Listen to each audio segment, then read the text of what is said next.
Baik, terima kasih Anda masih bersama kami di Sudut Pandang. Kita akan kembali melanjutkan perbincangan.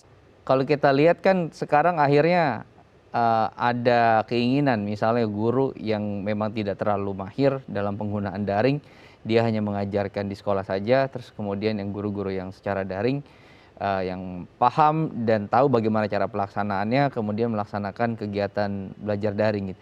Sebetulnya perlu tidak sih ada pemisahan seperti itu untuk dari tenaga pengajarnya, Pak Indra? Kita ini di Indonesia suka lupa. 4 pilar pendidikan itu apa? Jadi UNESCO itu sudah mendesain yang namanya pendidikan itu ada 4 pilar. Pilar yang pertama adalah learning to know, belajar untuk mencari tahu. Jadi yang dipelajari itu caranya mencari tahu. Yang kedua adalah learning to do, caranya melakukan sesuatu. Itu dalam pendidikan. Kemudian yang ketiga adalah learning to be, belajar untuk menjadi sesuatu. Dan yang terakhir adalah learning to live together, belajar untuk hidup bersama. Kata kuncinya adalah ini. Jadi pada dasarnya pendidikan itu belajar, caranya belajar, kan begitu. Learning how to learn sebetulnya. Jadi bukan belajar tentang sinus kosinus tangen, belajar tentang sel, bukan itu esensi pendidikan.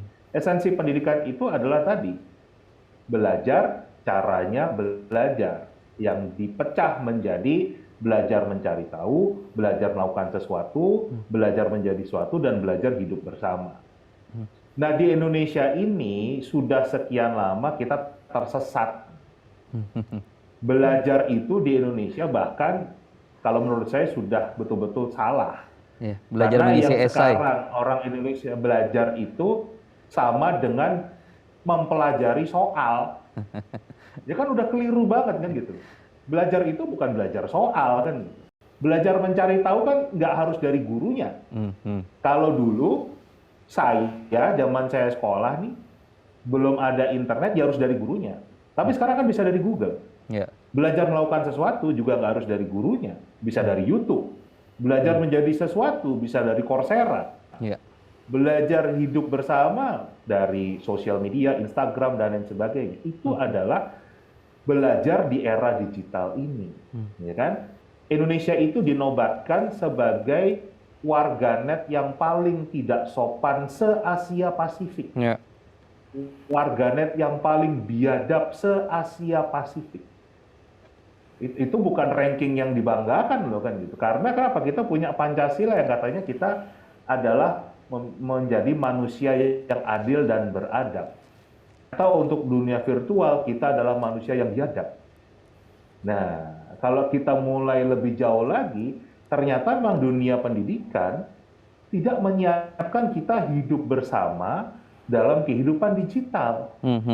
Kenapa? Ya karena gurunya sendiri, pengalaman saya justru banyak menolak memanfaatkan teknologi digital ini dengan berbagai macam alasan.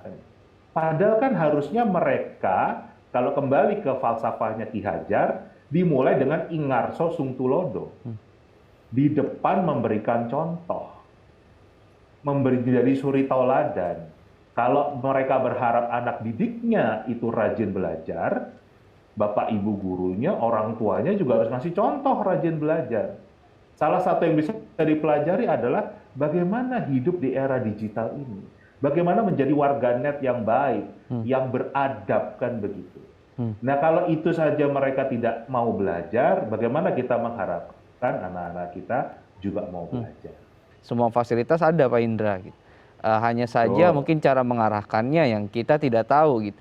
Nah, bagaimana cara kita mengarahkannya gitu? Apa catatan untuk orang tua nih, Pak? Karena sekali lagi PJJ kan masih berlangsung loh. Kita PTM itu dibagi dua begitu ya. Jadi hanya 2 hari atau 3 hari dalam 1 minggu. Rata-rata kan sekarang punya akses terhadap gawai. Ya. Berita-berita itu bisa diakses dengan gawai. Biarkan mereka baca berita, kemudian dengan orang tua saat kumpul sore, saat makan malam, itu diskusikan beritanya. Nanti kan ketemu, wow berita ini ternyata hoax ya.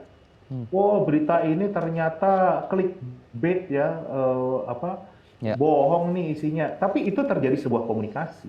Itu yang menjadikan rumah sebagai sentra pendidikan di era digital. Jadi lupakan yang namanya soal-soal, lupakan yang namanya konten-konten. Tapi tadi belajar mencari tahu, belajar melakukan sesuatu, belajar menjadi sesuatu, dan belajar hidup bersama, itu adalah pilar dari pendidikan.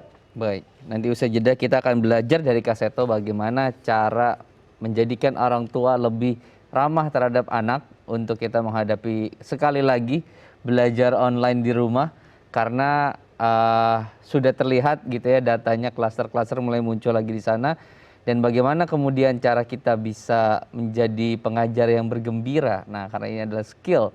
Usai jeda kita akan berbincang kembali. Tetap bersama kami di Sudut Pandang.